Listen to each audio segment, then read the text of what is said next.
이번 시간은 은혜 복음의 중요성 13강입니다. 지난 시간에 에베소서 1장에 이어서 이번 시간에 에베소서 2장의 구절들을 살펴보면서 복음의 원리에 대해서 살펴보는 시간을 갖겠습니다. 2장은 중요한 장이면서 우리가 복음을 증명하기 위해서 필요한 요절들이 흩어져 있기 때문에 우리가 전체적으로 건너뛰어가면서 구절들을 보고자 합니다. 2장 1절부터 읽어보겠습니다. 2장 1절부터 허물과 죄들 가운데서 죽었던 너희를 그가 살리셨으니 전에는 너희가 그것들 가운데서 이 세상의 풍조를 따르고 공중권세의 통치자 곧 지금 불순종의 자네들 안에서 역사하는 영을 따라 행하였으니 그들 가운데서 우리 모두가 이전에는 우리 육신의 정욕들 가운데서 행하였으며 육신과 마음의 욕망들을 이루어 다른 자들과 마찬가지로 본래 진노의 자녀였느니라. 구원받기 전의 상태, 자연인의 상태가 진노의 자녀다. 그런 사실을 알려주고 있습니다. 자, 구원받지 못한 사람을 자연인이라고 하죠. 그것은 다시 말해서 진노의 자녀,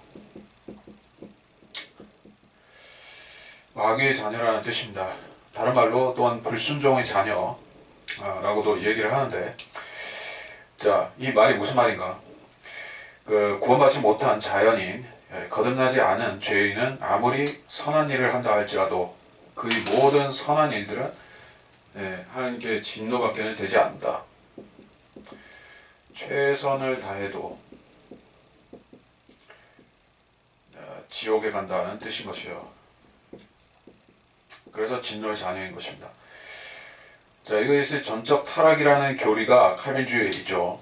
칼빈주의자들이 말하는 전적 타락이라는 것은 우리가 단순히 진노의 자녀이고 불순종의 자녀, 공중권세를 통치자, 마귀의 자녀인 그 수준을 넘어서 우리가 의지까지도 완전히 마귀에게 감정되기 때문에 회개할 수 없는 상태에 있다고 가르치는 것이 칼빈주의인 것이에요.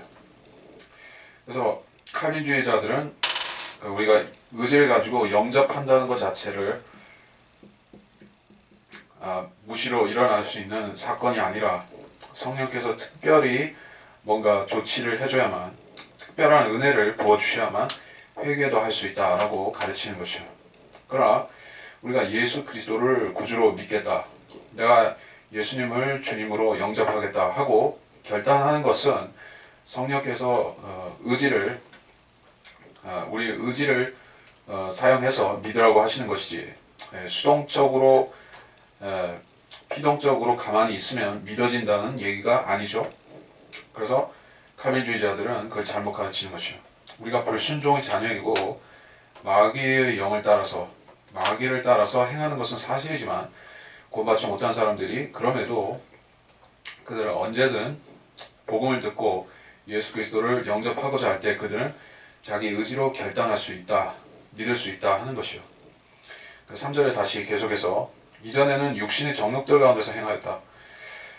자, 구원받지 못한 사람은 육신과 혼이 붙어있죠. 그의 모든 의지가 육신에 의해서 현재 관장되고 있는 것입니다. 육신이 원하는 것을 그의 혼도 원하고 같이 행하는 것이요. 육신이 원하는 것은 죄의 일들인 것입니다. 그래서 육신의 정욕들, 또 육신과 마음의 욕망들이라고 그것을 정의하고 있습니다. 그것이 그대로 행하는 것이, 육신을 따라 행하는 것이 진노의 자녀인 것이요. 육신이 원하는 일들을 행하게 되면 그것은 마귀의 뜻을 따라 사는 것이요. 로마서 1장에서 그런 마귀의 자녀들의 상태에 대해서 잘 설명하고 있죠. 로마서 1장 26절, 이런 부분을 보면 로마서 1장 18절로부터 32절까지의 그 현재 자연인들의 상태가 이렇게 악하다, 이렇게 사악하다는 것을 잘 보여주고 있습니다. 그리고 로마서 3장 10절에서 18절까지의 본문에서도 마찬가지로 그 악인들의 심히 악한 상태에 대해서 증명하고 있어요. 자, 회개하기 위해서는 먼저 자기가 죄인이라는 사실을 인정해야 되죠. 구원받기 위해서는 가장 먼저 자기가 죄인이라는 것을 절실하게 자각해야 하는 것입니다. 그럼 죄인임을 자각하지 못하는 사람들은 어떻게 되는 것인가 하는 얘기예요. 가령 너무 어려서 자기가 죄인인 걸 모르는 경우라든가, 즉 유아나 아직 그 죄를 모르는 어린 아이들 같은 경우나, 혹은 죄를 알 수가 없는 그런 저지능의 그 전능의 상태에서 사는 사람들이거나, 이런 사람들은 어떻게 되는 것이죠? 자기가 죄인임을 자각할 수가 없죠. 그 사람들은 회개할 방법이 없죠. 회개할 수 없는 사람들을 하나님께서 회개하라고 시키실까요? 아니면은 그 회개할 수 없는 그 무능력자들을 지옥에 보내실까요? 절대 그런 것은 아니죠.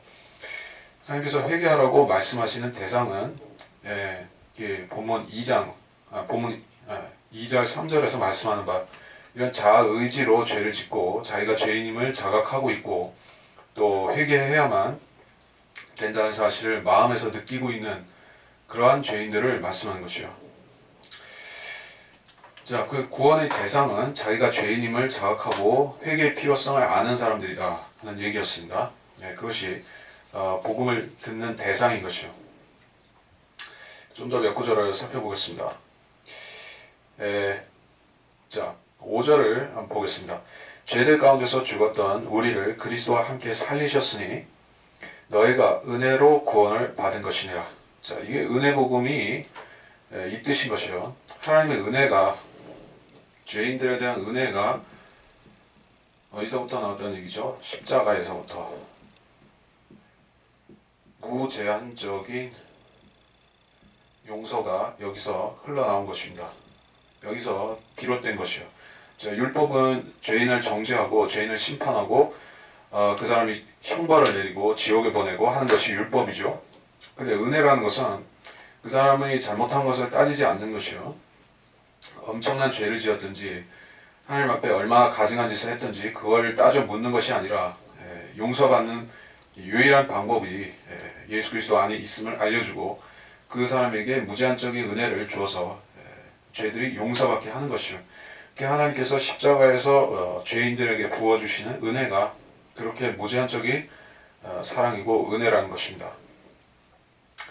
그래서 너희가 은혜로 구원을 받은 것이니라. 우리가 은혜가 없이는 구원을 받을 수가 없다. 특별히 하나님께서 십자가에서 죄인들에게 보여주신 그 은혜가 없이는 구원받을 길이 없다는 뜻인 것입니다. 그래서 많은 사람들이 하나님은 일반적으로 은혜로우시다, 자비로우시다, 그것까지만 아는데 십자가에서 그러면 그 은혜가 어떻게 나타나는가 하는 그 사실을 믿지 못해서 구원을 못 받는 것이에요. 십자가에서 하나님께서 세상에 보여주신 그 은혜는 특별한 각별한 은혜라는 사실입니다. 자, 요한복음 3장 16절에 이와 같이 말씀하고 계시죠. 요한복음 3장 16절에 하나님께서 세상을 이처럼 사랑하셔서, 이만큼, 이처럼 매우 사랑하셔서, 그런 뜻이죠. 그의 독생자를 주셨으니 이는 그를 믿는 사람은 누구든지 멸망하지 않고 영생을 얻게 하려 하심이라. 18절에서도 3장 18절에서도 아들을 믿는 사람은 정죄를 받지 아니하나 라고 했습니다. 믿지 않는 사람은 이미 정죄를 받은 것이라. 정죄를 받고 정죄를 받지 않고 지옥에 가고 하늘나라에 가고 하는 그 기준이 이 십자가를 기점으로 새로 쓰여진 것이에요. 그 이전까지는 사람이 율법을 지키고 선하게 살고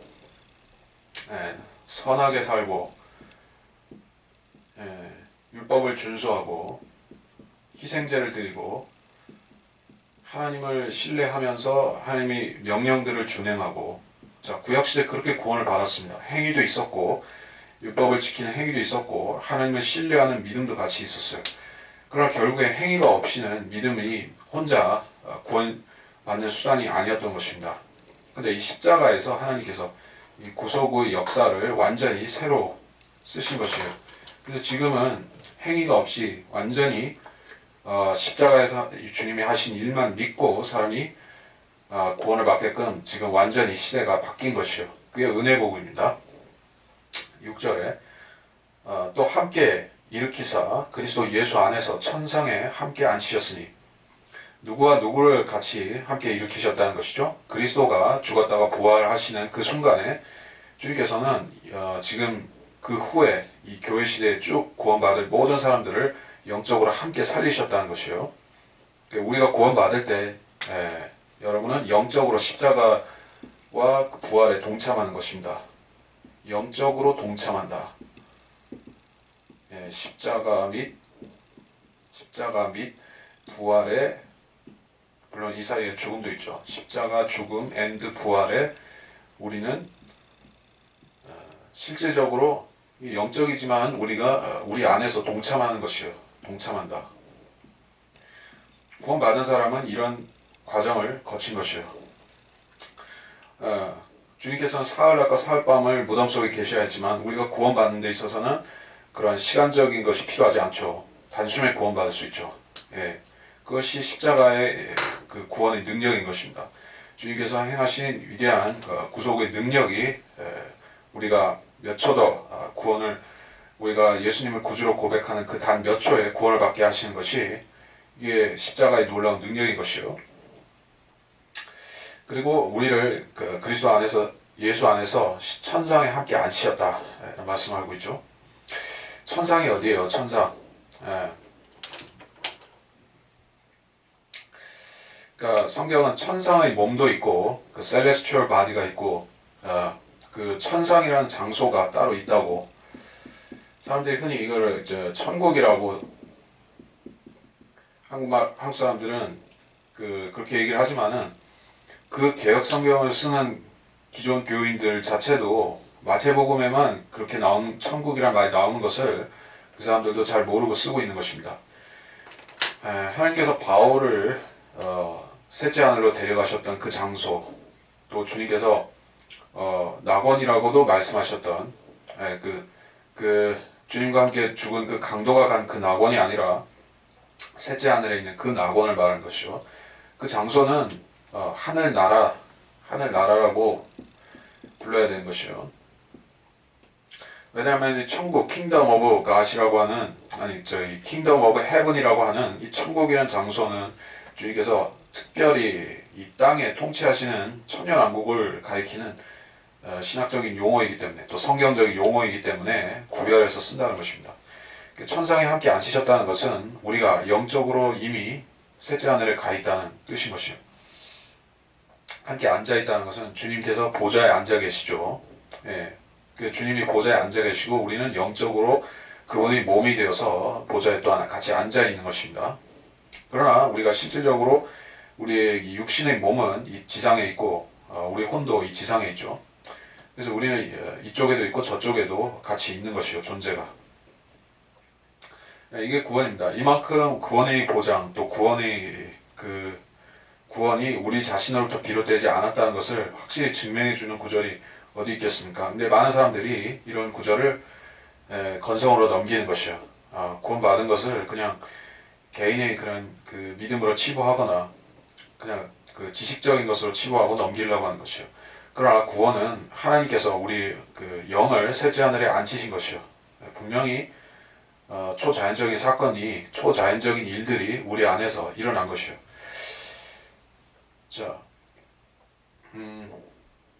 이거 좀 건너뛰어서 8절을 보겠습니다. 8절, 9절을 보겠습니다.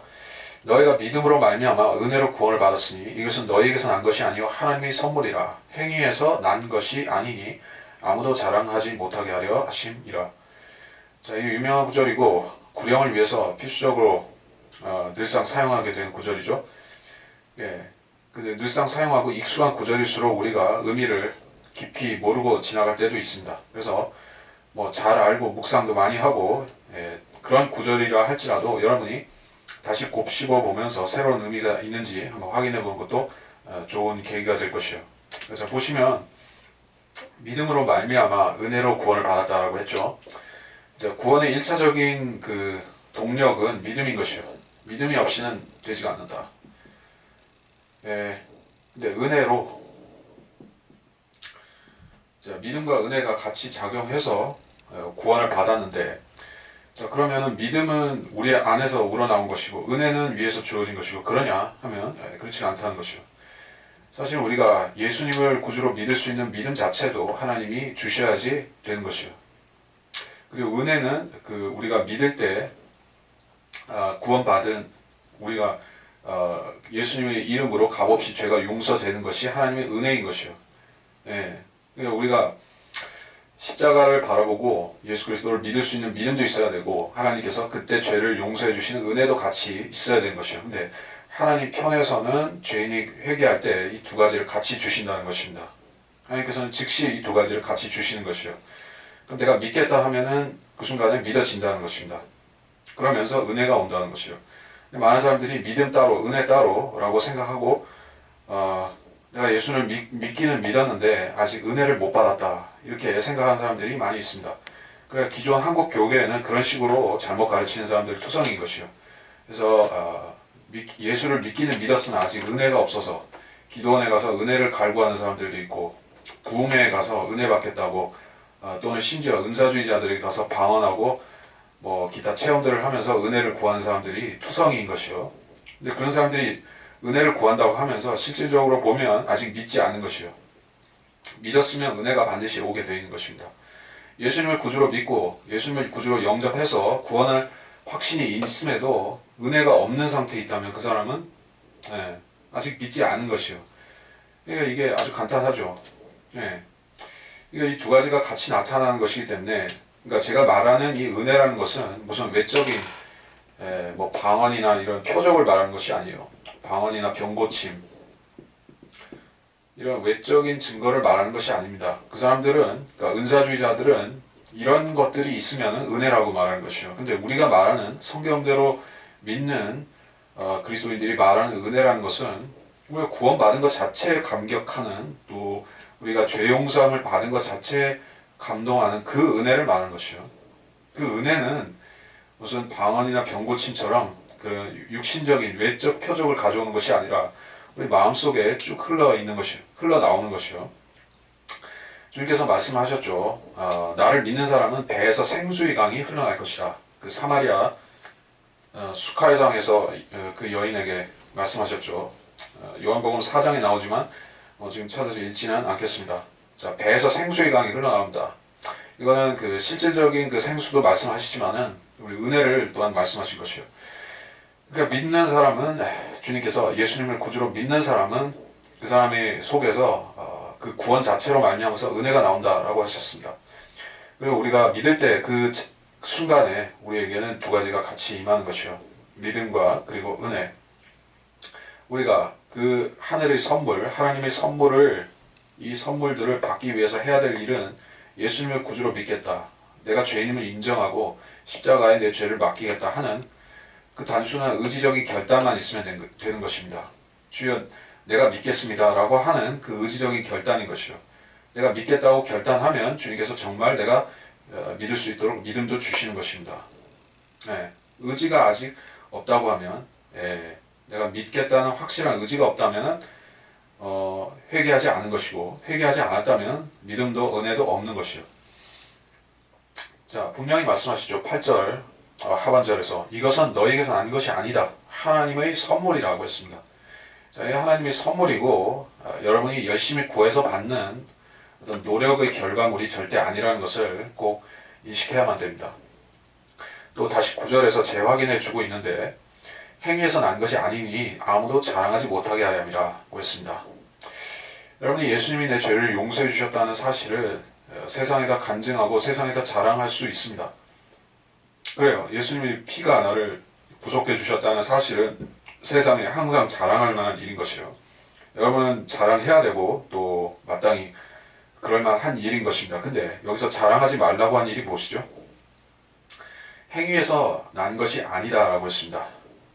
우리가 그 구원을 이룬 것처럼 자랑하지 말라는 것이요. 만일에 예수님이 십자가에서 하신 일로 우리가 구원받는 것이 아니라 우리 자신의 선함으로 행위로 구원을 받는 것이라고 하면 우리 자신을 찬양해야죠. 우리의 덕을 우리가 찬양해야겠죠. 내가 의인이다라고 스스로 자랑해야 되겠죠.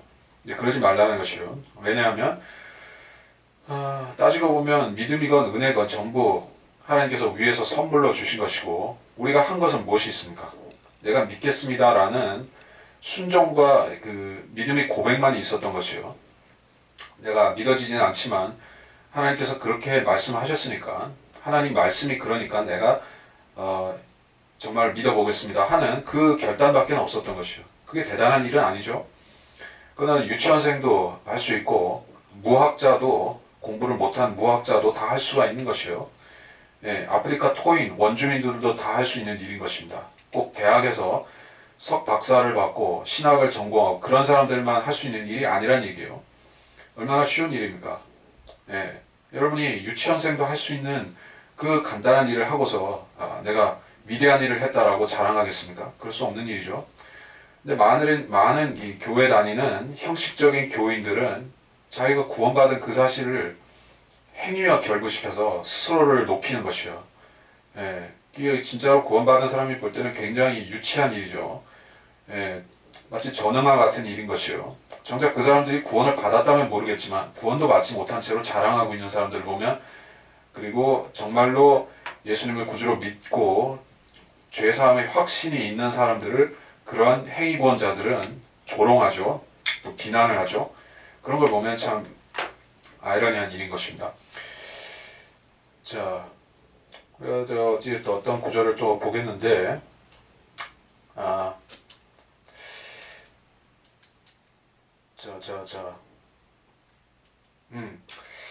12절부터 좀 보겠습니다. 12절부터 좀 보겠고 시간상으로 거기서 맞춰야겠어요. 12절부터 그때 너희는 그리스도로부터 분리되어 있었고 이스라엘 나라에 속하지 않는 타국인이요 약속의 언약들로부터는 생소한 사람이었으며 소망도 없고 세상에서 하나님도 없었느니라. 그러나 한때 멀리 있었던 너희가 이제 그리스도 예수 안에서 그리스도의 피로 가까워졌느니라. 그는 우리의 화평이시니 둘을 하나로 만드셨고 우리 사이에 가로막힌 중간의 벽을 허물어뜨리셨으며 원수된 것 곧 법령 안에 속한 계명들의 율법까지도 그의 육신 안에서 폐기하셨으니 이는 그 둘을 자기 안에서 한 세 사람으로 창조하사 화평케 하시고 그가 십자가를 통하여 둘을 한 몸으로 만들어 하나님과 화해하도록 함이며 그 십자가로 원수된 것을 죽이려 함이니라. 또 오셔서 멀리 떨어진 너희와 가까이 있던 그들에게 화평을 전파하셨느니라. 자, 12절에서부터 쭉 말씀하시는 실질적인 내용이 교회의 본질을 말씀하는 것이요. 자, 은혜로 구원을 받았어요. 믿음으로 말미암아 은혜로 구원받은 유대인들과 이방인들이 있어요. 이제 2000년 동안에 이 사람들은 행위에 의존해서 구원받은 사람이 아니라 오직 믿음으로 구원받은 사람들이죠. 구약시대에는 유대인이든 이방인이든 전부 믿음도 있고 행위도 있어야만 구원을 이룰 수가 있었습니다. 그러나 지금은 율법을 지키는 것도 아니요 행함을 통해서 전혀 구원이 되지 않고 이제는 예수 그리스도의 십자가 그 사역의 공로만 믿음으로 구원을 받았습니다. 이 사람들을 무엇이라고 정의해야 되는 것이요? 무엇이라고 이 사람들을 정의해야 됩니까? 한마디로 말해서 신약 교회죠. 자, 신약 교회요. 근데 여러분이 알아야 될 사실은 교회는 이 지상에도 존재하지만 하나님께서 보실 때 이 교회는 영적으로도 존재한다는 것이요. 영적으로 보여지는 그 교회는 다시 말해 그것은 그리스도의 신부라고도 불리는 교회인 것입니다. 신부는 여럿이 아니라 하나죠. only one이죠. 신부는 하나밖에 없어요. 근데 신약 교회라고 할 때 이것은 그 여러 세기 동안 20세기 동안에 수많은 교파와 교단들과 교회들이 있었죠. 지역 교회들인 것이요. 지역 교회들이 쭉 있었습니다. 그 중에 성경대로 믿는 그런 신약 교회도 있었고 신실하지 않은 교회들도 있었지만, 어쨌든 그런 교회들이 모여서 하나의 총합적인 신부가 되는 것입니다. 그리고 그들은 유대인과 이방인으로 이루어지는 것이요. 물론 실제적으로는 이 시대에 구원받은 사람은 대부분 이방인들이기 때문에 이것을 다루면 그냥 이방인 교회라고 부르기도 하는 것이요. 유대인들은 미미하기 때문에 거의 없습니다. 지금은. 자, 이렇게 되어서 그 12절에서 우리 이방인들이 구원받기 전에는, 즉 우리가 영적으로 교회인 그리스도의 몸에 속하기 전에는 어떤 상태였는가?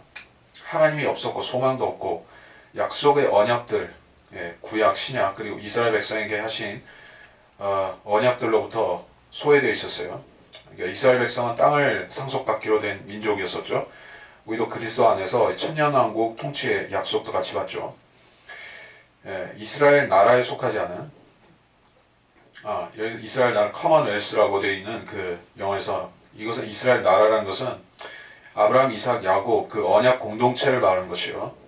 이스라엘 왕국 그 왕국만 단지 그것만 가리키는 것이 아니라 아브라함, 이삭, 야곱에서부터 영원히 이어지는 그 계보를 말하는 것이요. 약속의 언약의 줄기 거기서 우리는 벗어나 있는 삶이었었다. 근데 우리가 그리스도의 피로 가까워졌다는 것입니다. 주님께서 한 새 피조물을 한 새 그리스도의 몸으로 새로 창조하셨죠. 그리스도의 몸 안에서 유대인이나 이방인이나 한 지체가 된 것입니다. 이렇게 믿는 것이 신약 교회의 믿음인 것이요. 그러니까 유대인이라고 해서 신약 교회 안에서 특별한 신분을, 특별한 지위를 주장할 근거가 없어졌다는 것이요.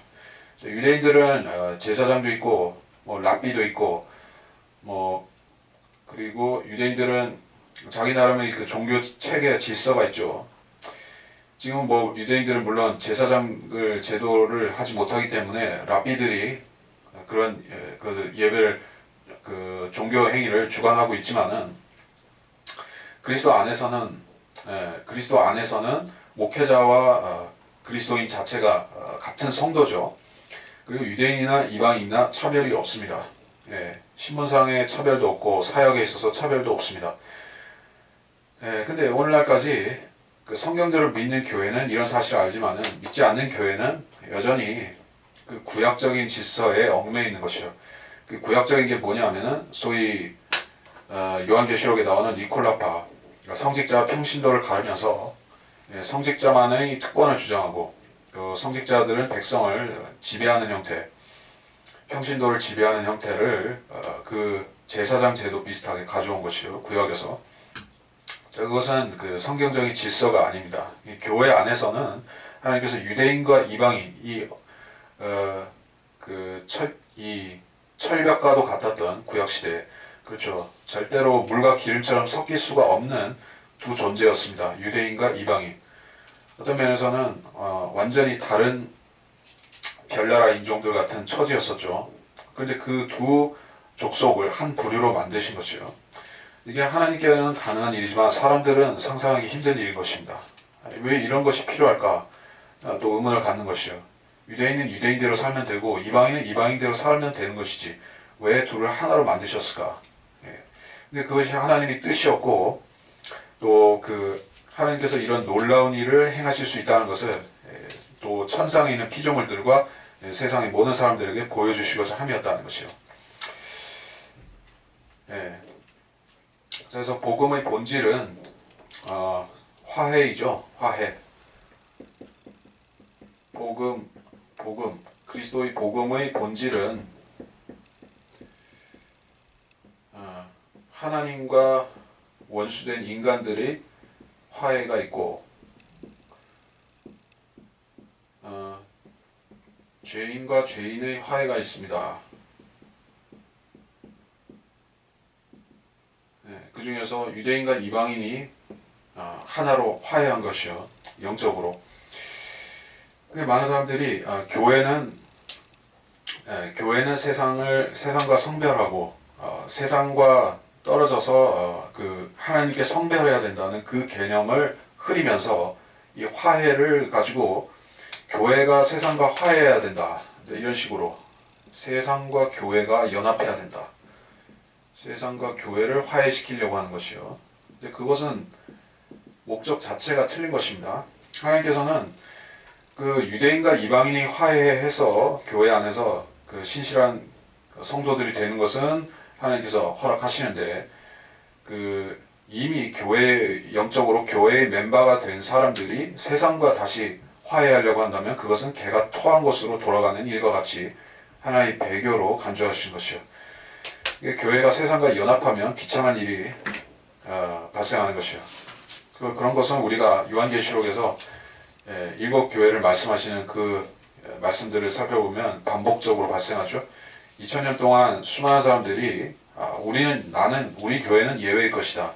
우리는 절대 그렇게 안 할 것이다 하면서 세상과 손잡으려고 하다가 다 망해버린 것입니다. 예, 서구의 교회들도 이 세상과 혼합하다가 다 망해버린 것이요. 한국의 교회도 그렇게 되고 있고 미국의 교회도 이 세상과 화친하다가 그렇습니다. 자, 우리가 그런 것을 교훈 삼아서 우리는 절대 배교하지 않는다. 이것은 아니지만 우리가 배교의 본질이 하나님께서 화해하지 말라고 하신 것과 화해하는 것임을 알고 또 우리가 화해해야 할 대상이 누구인지를 알고 하나님과 화해하는 데 힘쓰고 또 우리가 유대인에게 복음을 전하는 데 힘쓴다면 그것은 하나님께서 허락하신 화해인 것이요. 자, 이것이 복음의 본질인 것입니다. 자, 그래서 이번 시간에도 이야기를 여기서 마치겠고 지난 시간도 그랬지만 이번 시간도 같이 영접에 대해서 촉구하는 말씀을 좀 드리고 아직 구원받지 못한 분들에게 말씀드리고 마치도록 하겠습니다. 간략하게 말할 것이요. 여러분, 제가 읽은 구절들 가운데서 에베소서 2장 8절 그리고 9절에 말씀이 있었죠. 너희가 믿음으로 말미암아 은혜로 구원을 받았으니 이것은 너희에게서 난 것이 아니요 하나님의 선물이라 행위에서 난 것이 아니니 아무도 자랑하지 못하게 하려 하심이라. 이 메시지가 여러분에게 이해가 되십니까? 하나님께서 여러분에게 요구하시는 것이 무엇인지 아시겠어요? 하나님이 여러분에게 요구하시는 것은 죄인임을 인정하고 두 손 들고 하나님께 엎드리라는 것, 무릎 꿇으라는 것이요. 하나님께 항복하라는 것입니다. 여러분의 의지를 맡기라는 것이요. 내가 의지로 주님을 믿겠습니다라고 자기 양심으로 양심을 터놓고 하나님 앞에 무릎을 꿇으면 되는 것입니다. 이게 대단히 어려운 일입니까? 여러분이 학교 다닐 때, 여러분이 청소년 시절에 여러분이 불량 청소년이었든지 아니면 모범생이었든지 간에 선생님한테 혼날 때가 있죠. 무릎 꿇고 손 들고 회초리로 몽둥이로 맞을 때가 있는 것입니다. 여러분이 마음속에서 내가 잘못했다는 인식이 있으면은 내가 여러분에게 약이 되는 매이지만은 내가 잘했다라고 꿋꿋이 버티고 있으면은 매를 맞아도 여러분의 행동은 바뀌지 않을 것이요. 하나님께서 요구하시는 것은 정말로 내가 잘못했다. 하나님께서 내가 하나님께 정말로 죄를 지었다 하는 그 마음속으로부터의 진정한 뉘우침인 것이요. 그리고 그 뉘우침을 가지고 하나님 앞에 나와서 주님께서 주시는 선물, 예수님의 피값을 통하여서 여러분의 죄를 다 용서해 주셨다는 그 확신을 가지라는 것이요. 주님께서는 이미 용서해 놓으셨고 또 자비를 여러분에게 큰 자비를 보여주시기 위해서 십자가에서 주님께서 여러분이 당해야 되는 죄로 말미암은 모든 고통들과 죄가들을 다 지불하셨다는 것입니다. 그러면 여러분이 해야 될 일은 이제 예수님을 나의 구주로 믿겠고 주님께서 내 안에 들어오셔서 저희 구주가 되어 주십시오 하는 그 고백만이 필요한 것입니다. 그럼 이렇게 기도하시기 바랍니다. 주님, 저는 오늘 제가 바로 죄인이고 지옥에 가야 하는 죄인이고 저에게는 구세주가 필요한데 그분이 주 예수 그리스도라는 사실을 알았습니다. 저에게는 지금 구주가 필요합니다. 저는 지옥에 가기를 원치 않으며 또 주님께서 저에게 주신 값진 영생을 놓치기를 원치 않습니다. 주님께서 저희 모든 죄가 십자가에서 처리되었다는 사실을 주님 하나님 말씀에서 저한테 알려주셨습니다. 저는 하나님 말씀에 있는 대로 믿고 또 말씀에 있는 대로 회개하고자 합니다. 저희 모든 죄를 주님의 십자가에 맡기오니 그 죄들이 저를 지옥에 보내지 않고 또 제가 주님의 자녀가 될 수 있도록 제 안에 들어와 주시길 바랍니다. 주님께서 제 안에 들어오셔서 저희 하나님이 되어 주십시오.